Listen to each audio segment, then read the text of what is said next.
Bonjour, et double chronique aujourd'hui, chronique littérature fantastique et cinéma fantastique, puisque je vais vous parler de La Maison hantée de Shirley Jackson et de son adaptation cinématographique par Robert Wise sous le titre français La Maison du Diable. Le livre, tout d'abord, il s'agit donc de La Maison hantée de Shirley Jackson, dont le titre original est The Haunting of Hill House. C'est traduit de l'anglais États-Unis par Dominique Mols, mais une traduction révisée par Fabienne Duvigneau, et j'ai cru comprendre qu'il y en avait bien besoin. Et ça a été publié aux éditions Payot et Rivage, plus précisément dans la collection Rivage Noir. Le roman était paru initialement aux États-Unis en 1959, les droits ont été repris en 1979, et cette traduction révisée française date de 2016. C'est un roman relativement court, il fait 269 pages. Quant au film, il s'agit donc de La Maison du Diable de Robert Wise. Le titre original est The Haunting. Il est sorti en 1963, c'est une production du Royaume-Uni, attention, et il dure 114 minutes. Pour ce qui est des acteurs principaux, on trouve Julie Harris dans le rôle d'Eleanor Lance, Claire Bloom dans le rôle de Theodora, Richard Johnson dans le rôle du docteur John Markway et Russ Tamblyn dans le rôle de Luke Sanderson. Il faut croire que c'est mon moment Shirley Jackson.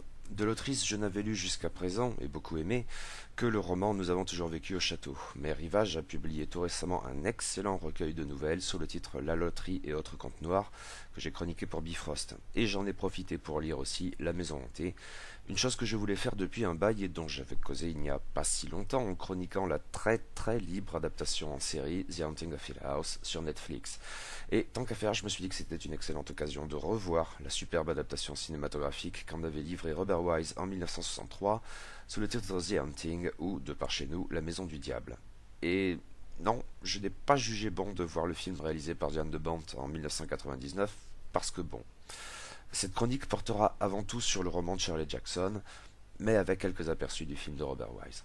À vrai dire, il me paraît particulièrement pertinent d'envisager les deux ensemble car cela a des conséquences notables sur la définition même des deux œuvres, notamment au regard de la question du fantastique psychologique. Il est très tentant d'inscrire aussi bien le roman que le film dans ce registre, et je suppose qu'il n'y aurait rien d'outrancier à inscrire Shirley Jackson ici dans la filiation du tour d'écrou de Henry James.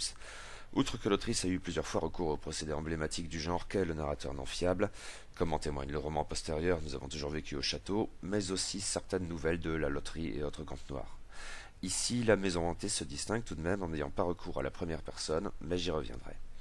Quoi qu'il en soit, quand Robert Wise et son scénariste Nelson Gidding ont développé le projet d'adaptation cinématographique, ils ont dérivé du roman une lecture particulièrement orientée dans cette optique. L'idée avait même été évoquée de rendre plus explicite ce traitement en révélant que l'héroïne était internée dans un hôpital psychiatrique, que ses compagnons étaient des soignants ou des patients, ce genre de choses. Finalement, le film n'est pas allé jusque-là et c'est sans doute tant mieux, car il a pu dès lors jouer avec bien plus de pertinence sur l'incertitude permanente. Mais les deux hommes voulaient en discuter avec Shirley Jackson. À ce qu'il semblerait, l'autrice aurait trouvé que le traitement psychologique de son roman était une bonne idée, mais que, à ses yeux, le roman qu'elle avait écrit était objectivement surnaturel. Et ces développements peuvent surprendre peut-être, car lisant le roman puis revoyant le film, j'avais à vrai dire tendance à juger le premier plus psychologique que le second, outre que mes autres lectures de Shirley Jackson ne jouaient que très exceptionnellement du surnaturel.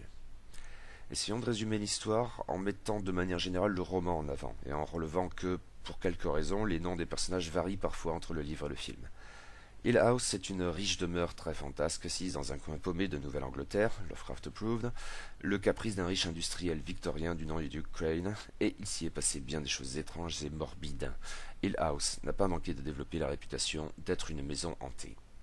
Ce qui suscite l'intérêt du docteur John Montag, le docteur John Markway dans le film, où il est campé par Richard Johnson. Un scientifique un peu hétérodoxe qui souhaite apporter la preuve de l'existence du surnaturel. Il obtient des propriétaires de Hill House la permission de louer la vieille bâtisse pendant quelques semaines pour y habiter avec son équipe d'experts, avec des guillemets, triés sur le volet. Les propriétaires lui imposent cependant la compagnie de Luke Sanderson, incarné par Russ Tamblyn dans le film, un jeune homme de leur famille, à leur corps défendant, qui doit hériter un jour de Hill House et veillera donc à ce qu'on n'y fasse pas n'importe quoi. Mais sa réputation est plutôt douteuse, celle d'un petit escroc, disons. Dans le livre, c'est un personnage spirituel et à vrai dire plutôt charmeur, même si la romancière nous a mis en garde contre ses impostures, ce qui biaise forcément le regard du lecteur d'une manière très amusante. Dans le film, disons-le, c'est un imbécile et un lâche, un matérialiste au sens le plus vulgaire du terme. Mais des experts contactés par le docteur Montag, seuls deux finalement ont répondu à l'appel. Deux jeunes femmes que tout oppose. Il y a tout d'abord Theodora, ou Theo, car elle se fait un point d'honneur de ne pas porter de patronyme. Elle est jouée par Claire Bloom dans le film, qui porte des vêtements spécialement conçus par Mary Quant, ce qui contribue à la distinguer de tous les autres. La très libre et jolie demoiselle, à la langue acérée, est supposée bénéficier de dons de perception extrasensorielle, à moins bien sûr qu'elle ne soit qu'extrêmement perspicace. Il me paraît utile de relever une chose, ni le roman ni le film n'en font des caisses à ce sujet, mais tous deux font plus que suggérer qu'elle est lesbienne, ou bisexuelle peut-être. Le roman, du moins, semble plutôt pointer dans cette direction. Ce qui n'était peut-être pas très courant dans la littérature populaire ou le cinéma de l'époque, du moins dès l'instant qu'il ne s'agissait pas d'en dériver des antagonistes caricaturaux. Et ce trait n'est pas gratuit, car il joue un rôle non négligeable dans les relations entre les deux personnages féminins principaux de cette histoire, mais tout autant celles qu'elles entretiennent avec leurs deux comparses masculins. Une anecdote au passage, si le film ne laisse donc guère de place au doute quant à l'orientation sexuelle de Theo, bon, la série Netflix toute récente pouvait bien sûr se montrer autrement explicite, autre temps, autre mœurs, il semblerait toutefois que la production aurait incité Wise et Gidding à limiter autant que possible les occasions de contact physique entre les deux femmes.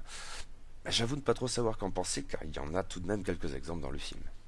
Mais passons à l'autre jeune femme qui s'avère en fait l'héroïne de cette histoire, Eleanor Lance, dans le film, où c'est Julie Harris qui joue son rôle. Si Theo est flamboyante, excentrique, très consciente de sa beauté, Eleanor Ounel est discrète, effacée, timide, horriblement mal à l'aise en société, à vrai dire, et une collection de névroses. Il y a peu encore, elle vivait avec sa vieille mère, sacrifiant ses plus belles années, comme on dit, pour l'assister au quotidien, mais la vieille peau qu'elle en était venue exécrer est morte il y a peu, et Eleanor n'a pas encore digéré ce bouleversement de sa situation et sa responsabilité éventuelle dans tout ça. L'invitation du docteur Montag, car enfant elle aurait été très liée à un phénomène de poltergeist, lui fait l'effet d'une délivrance, des vacances, enfin. Après s'être accroché avec sa très condescendante sœur et le mari de cette dernière, Nell fuit avec sa, pour moitié, voiture et se rend à Hill House. Là-bas, ces quatre personnages, Montag, Duke, Theo et Eleanor, découvrent une bâtisse totalement folle et proprement hideuse à force de surcharge rococo ou néo-gothique. Un mauvais caprice architectural conçu selon des angles étranges, un vrai labyrinthe, dont les portes se ferment toutes seules, certains endroits étant traversés par de glaçants courants d'air, etc.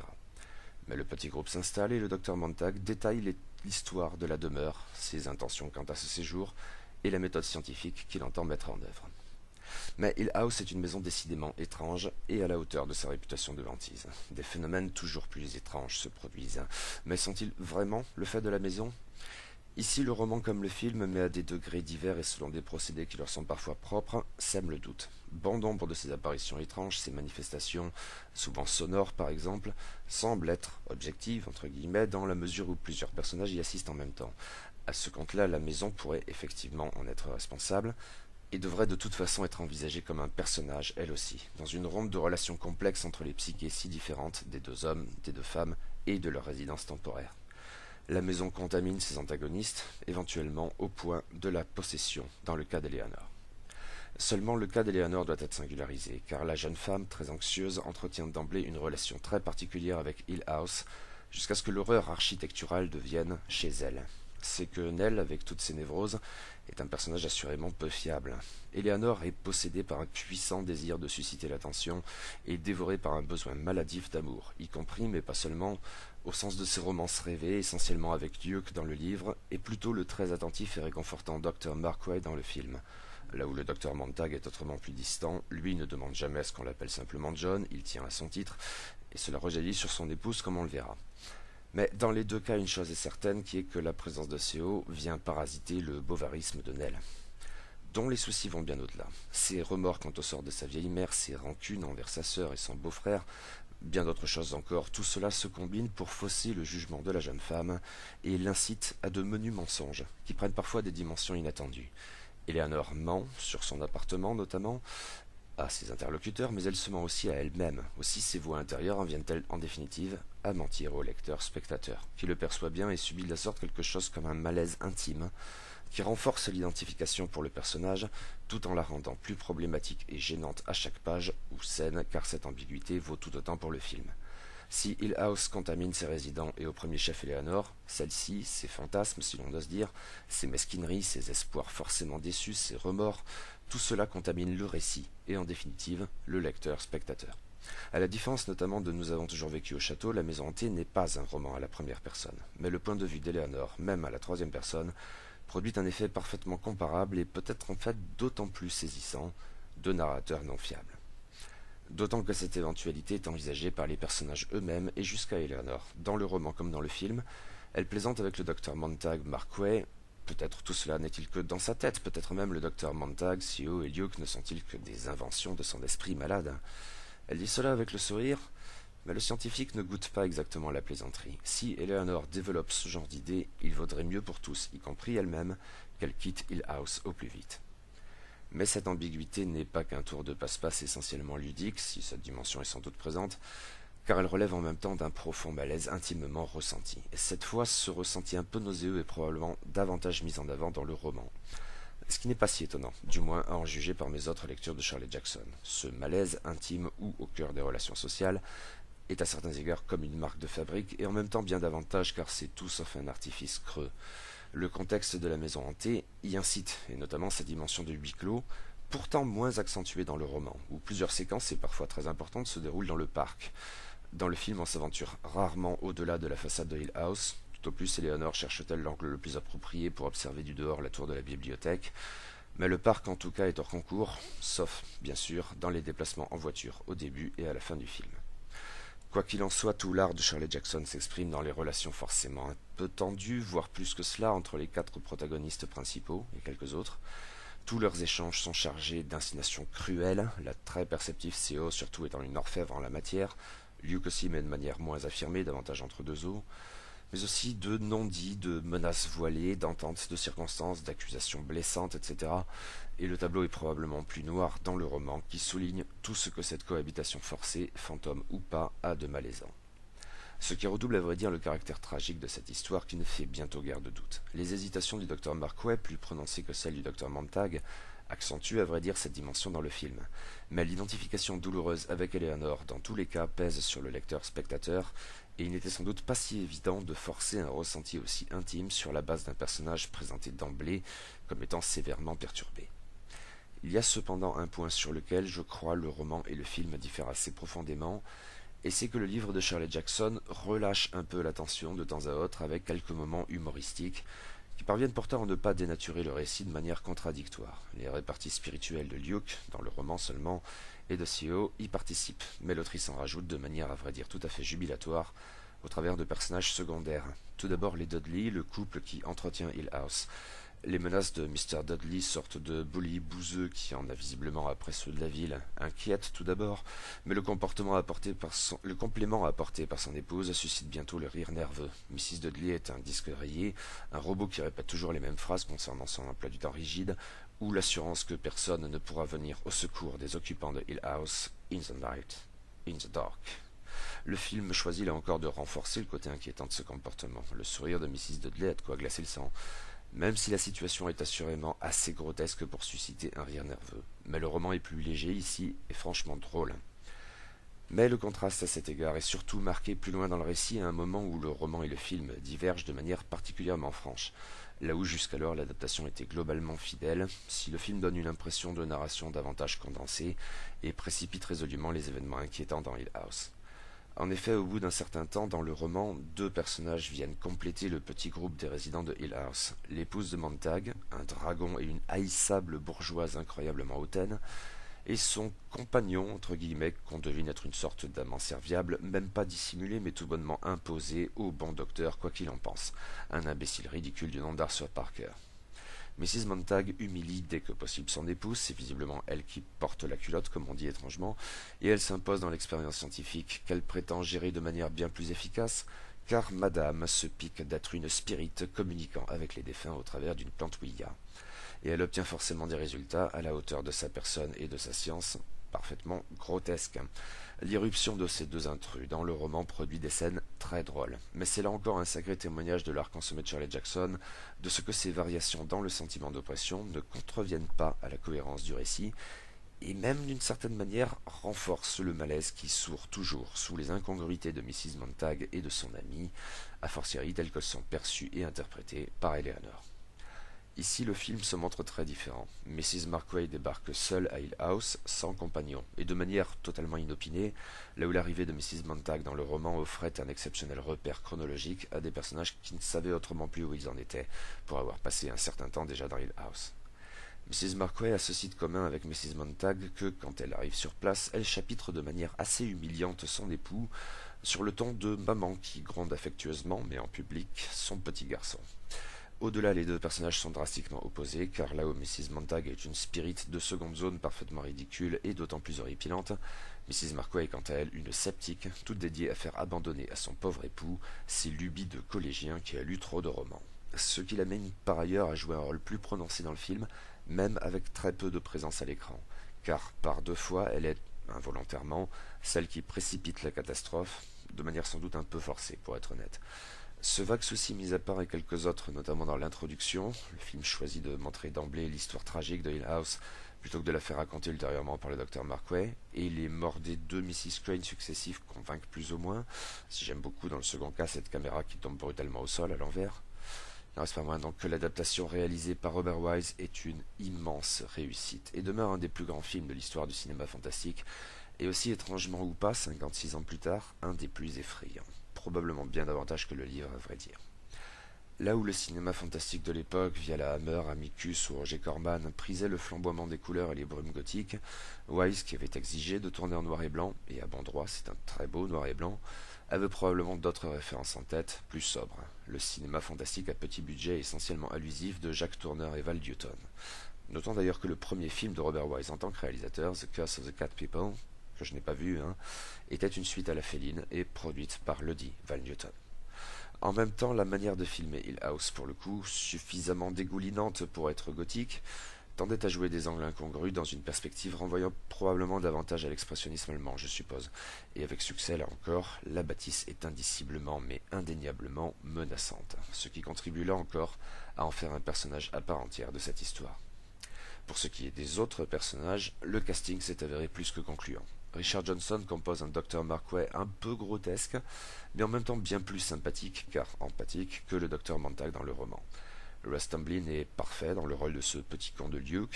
La très jolie Claire Bloom avec ses tenues singulières est idéale en CO, et bien sûr Jolie Harris porte une bonne partie du film sur ses épaules en interprétant remarquablement une Eleanor fragile et perturbée, qui suscite tour à tour, voire en même temps, la compassion et un sacré embarras. Et c'est merveilleux de constater à quel point ce film, aujourd'hui encore, peut se montrer effrayant, et à la Turner Newton sans débauche d'effets spéciaux. Pour l'essentiel, Robert Wise fait appel au son, le boum, boum, boum, qui résonne dans le couloir et terrifie ses ONL en est un exemple saisissant, mais tout autant cette autre scène où un visage apparaît dans les frises du mur, tandis qu'Eleanor, terrorisée, entend comme les gênements d'un enfant sous les marmonnements d'un homme. On hésite à supposer qu'il chante, là où le contexte laisse plutôt supposer qu'il récite sur le mode de la litanie quelques passages de la Bible destinés à terrifier sa pauvre fille, cette litanie évoquant bien plutôt de la sorte quelques rituels sataniques. Rare effet visuel, il faut aussi mentionner cette très oppressante séquence qui voit les murs et les portes de Hill House gonfler et se dégonfler comme au travers d'une respiration, un effet qui aurait pu se montrer risible dans bien des circonstances, mais s'avère ici incroyablement juste et efficace. Mais les autres effets visuels du film tiennent uniquement au maniement de la caméra, et Wise est virtuose tentant des choses très audacieuses, comme cette chute de la caméra mentionnée plus haut, ou son déplacement félin et en même temps vertigineux dans les marches de tel ou tel escalier, notamment celui de la tour. Les jeux d'ombre et de lumière sont bien sûr travaillés, qui alternent la pleine lumière dans les pièces saturées au point d'en être hideuses qui forment l'essentiel de Hill House, et des ombres qui peuvent renvoyer aussi bien et de manière très cohérente aux menaces impalpables qui rôdent entre les murs de Hill House, et à la psyché torturée d'une Eleanor qui entre en symbiose maladive avec l'abjecte demeure. Le montage très sec, avec des cuts brutaux, est une technique récurrente dans le film quand survient l'horreur, mais en d'autres occasions, Robert Wise a su concocter des plans séquences remarquables, et parfois même virtuoses, souvent en jouant des miroirs et parfois des espaces laissés dans le décor, ainsi quand Eleanor danse devant l'horrible statue de la famille Crane, et que ses pas sont entrevus sous l'aisselle du vieil industriel, ou à hauteur des yeux de la pauvre petite Abigail, en même temps sous le regard austère de la compagne, entre guillemets, de ses vieux jours, que tous tendent à identifier avec Eleanor. Oui, le film de Wise est un chef-d'œuvre, à la hauteur du roman de Shirley Jackson, et pourtant en s'en démarquant sur un certain nombre de points non négligeables. La Maison hantée vaut assurément d'être lue encore aujourd'hui, de même que La Maison du Diable vaut toujours d'être vue. Les deux conservent leur supériorité sur les tentatives ultérieures de broder sur l'un comme sur l'autre. Mis à part le scandaleux dernier épisode, The Haunting of Hill House, la série Netflix était plutôt une réussite, mais de toute évidence, avec Shirley Jackson comme avec Robert Wise, nous sommes dans la catégorie au-dessus, bien au-dessus.